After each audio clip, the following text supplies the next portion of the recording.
नमो नमः साथियों।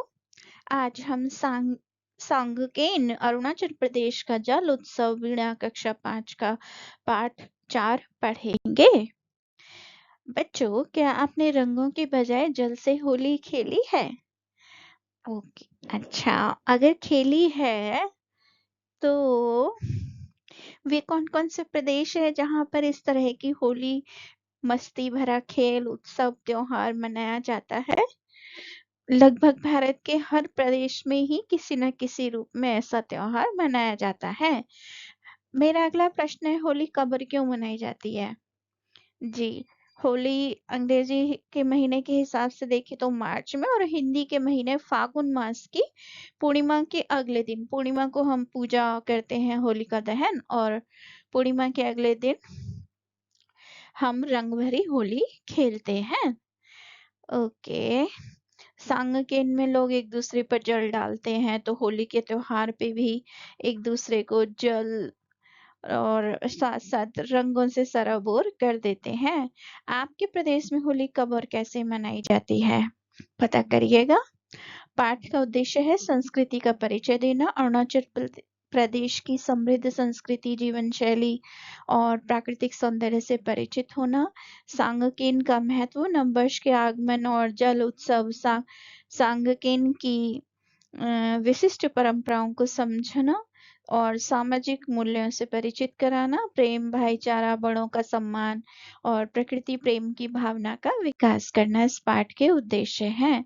तो यह एक आलेख है। सांगकेन का अर्थ है मिलकर, ठीक है। और यह जलोत्सव है, यानी कि वाटर फेस्टिवल, एक दूसरे पर जल उड़ेलते हैं, बिखराते हैं, ठीक है।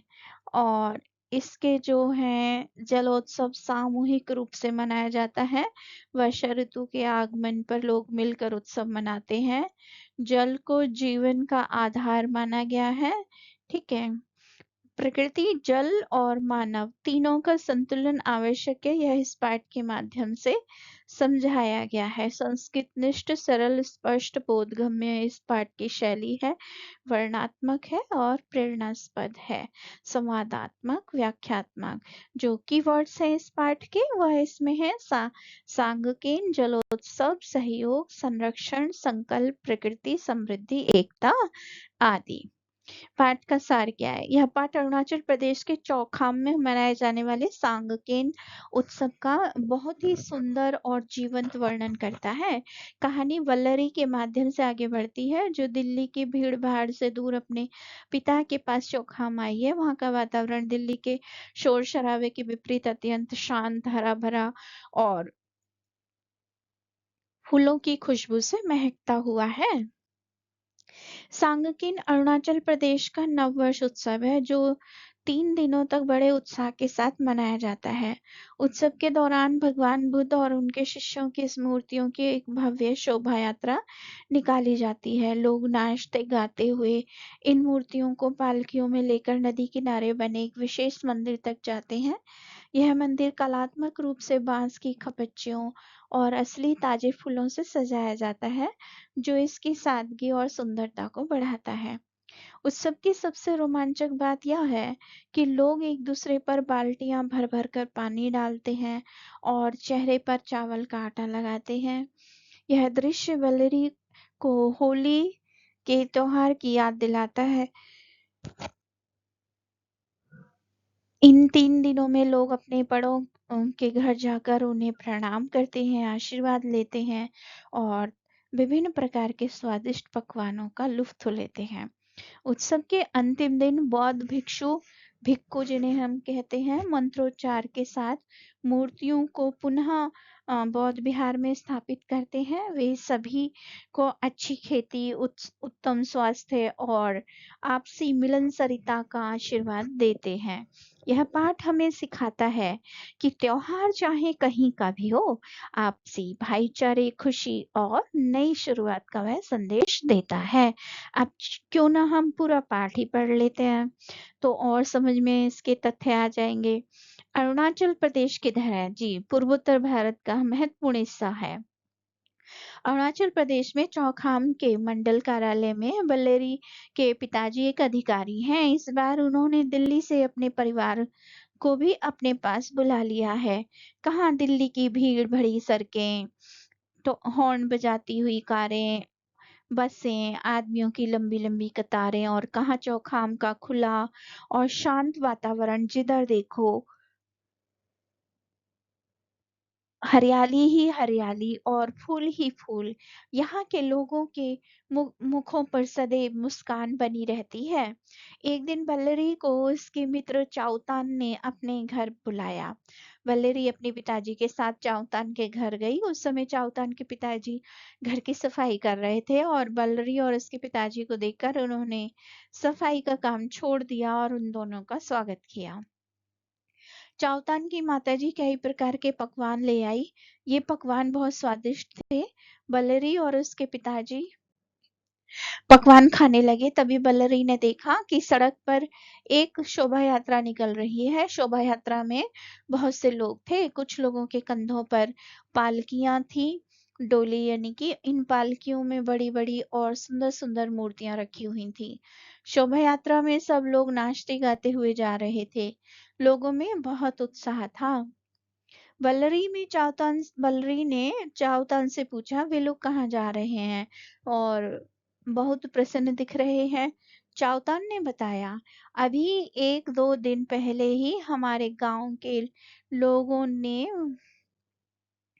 के किनारे एक नदी के किनारे एक मंदिर बनाया है। वे लोग बौद्ध विहार से भगवान बुद्ध और उनके शिष्यों की मूर्तियां लाए हैं और इन्हें मंदिर में ले जा रहे हैं। ये मूर्तियां 3 दिन तक उस मंदिर में रखी रहेंगी। रात्रि गांव के लोग जो है इन मूर्तियों पर प्रतिदिन जल चढ़ाएंगे और उनकी पूजा करेंगे। क्या हम लोग भी शोभा यात्रा में सम्मिलित हो सकते हैं? बलरी के पिताजी ने पूछा। हाँ हाँ, अवश्य, चलिए हम सब शोभा यात्रा में चलते हैं, चावतान के पिताजी बोले। सब लोग शोभा यात्रा में सम्मिलित हो गए। शोभा यात्रा में लोग गाते बजाते हुए और नाचते कूदते हुए चले जा रहे थे। उनकी प्रसन्नता का ठिकाना नहीं था। थोड़ी देर में शोभा यात्रा मंदिर के पास पहुंची। मंदिर की जालीदार दीवारें बांस की जो है खपच्चियों से बनी हुई थी। बांस और बांस की खपच्चियों से दीवारें बनी हुई थी। बीच बीच में पेड़ों की हरी भरी टहनियां लगाई गई थी और खोस खोस कर उन पर रंग बिरंगे फूल सजा दिए गए थे। इतना सादा और सुंदर मंदिर बलरी ने पहले कभी नहीं देखा था। देखते देखते भीड़ मंदिर के द्वार पर एकत्रित होने लगी। बौद्ध भिक्षुओं ने मंत्र पढ़ते हुए इन मूर्तियों को पालकियों से उतारा और इन्हें मंदिर में रख दिया। अब वे इन मूर्तियों की पूजा करने लगे और इन पर जल चढ़ाने लगे। हंसी खुशी के इस वातावरण में वल्लरी ने देखा कि लोग एक दूसरे पर बाल्टियां भर भर कर पानी डाल रहे हैं।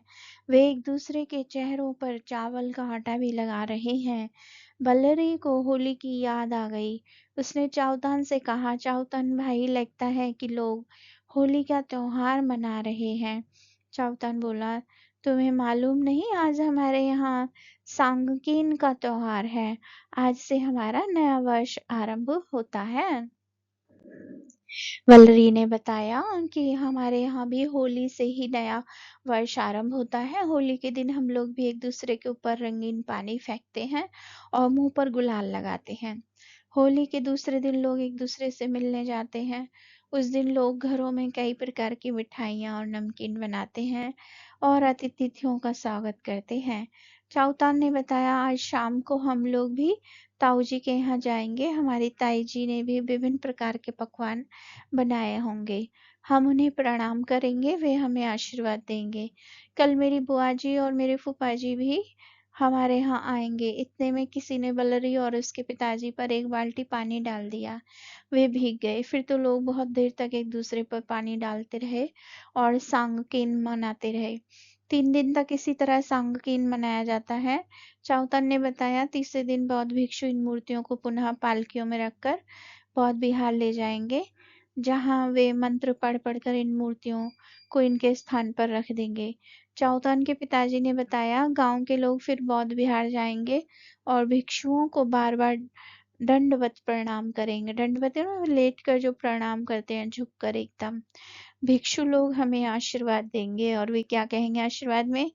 खेती फूले फले तुम्हारी, तुम्हें न हो कोई बीमारी, हिल मिल सब नाचे गाएं, नए साल में खुशियां मनाएं, नए साल में खुशियां मनाएं।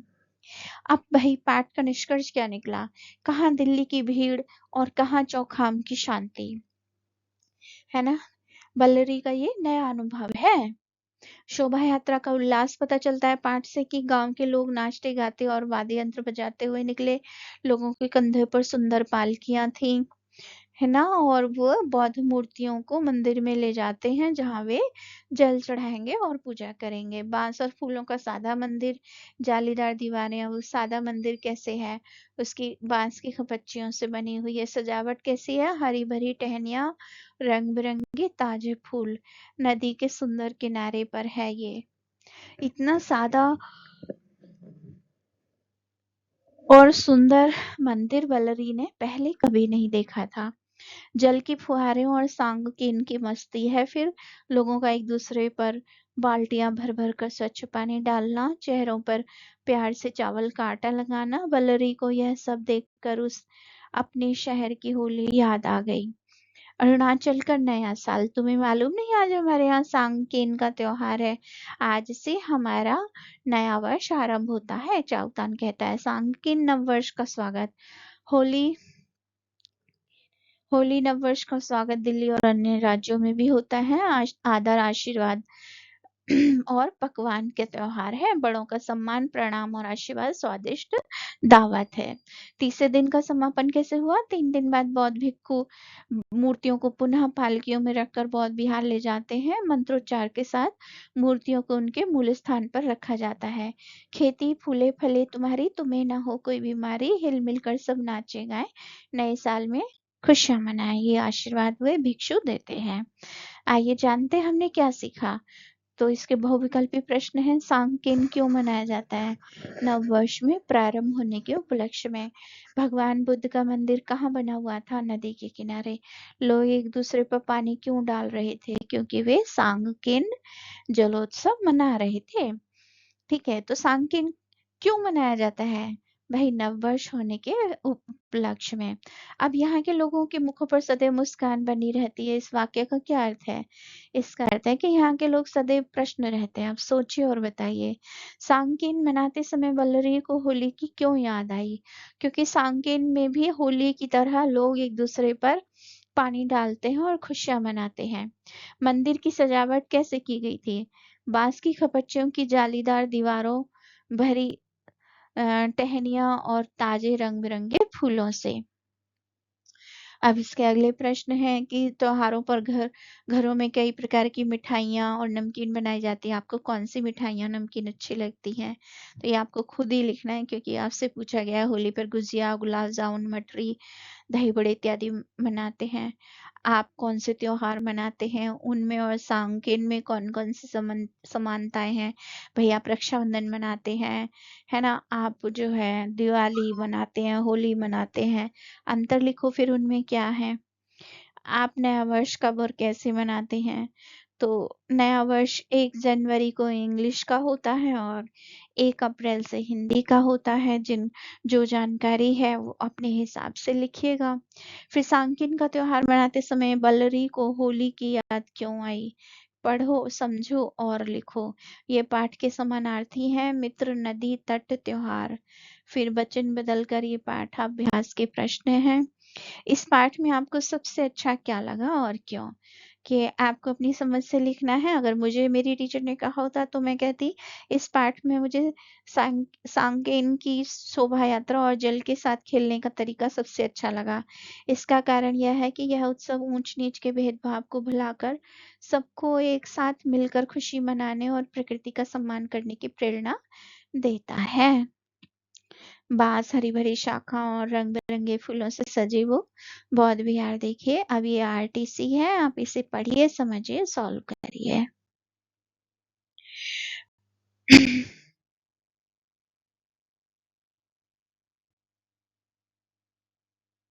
पाठ का संदेश, कोर मैसेज क्या है? पाठ का संदेश है कि हमें प्रकृति से प्रेम करना चाहिए, मिलजुल कर खुशी और भाईचारे के साथ अपनी सांस्कृतिक धरोहर, अपने त्योहार मनाने चाहिए। हमारे जीवन में जल और प्रकृति की पवित्रता सबसे महत्वपूर्ण है। अपने शरीर और जल और प्रकृति के अंगों की शुद्धता बनाए रखनी चाहिए। तो इस स्लाइड से, इस इंफोग्राफिक मैप से हम सांगकेन अरुणाचल प्रदेश के पावन जल उत्सव के जो भी मुख्य फैक्ट हैं उनको हम दोहरा सकते हैं। तो सांगकेन आपके नववर्ष की परंपराओं के कितना समान है? आपके प्रदेश में भी आपके घर की भी परंपराएं हैं, कुछ त्योहार मनाए जाते हैं, उनमें आपको क्या अंतर दिखाई देता है? इस विचार के साथ आपसे विदा लेती हूँ। हिल मिलकर सब नाचे गाए, नए साल में खुशियां मनाएं। धन्यवाद। शुभ दिवस। वीणावाणी चैनल लाइक, शेयर, सब्सक्राइब करना ना भूलें।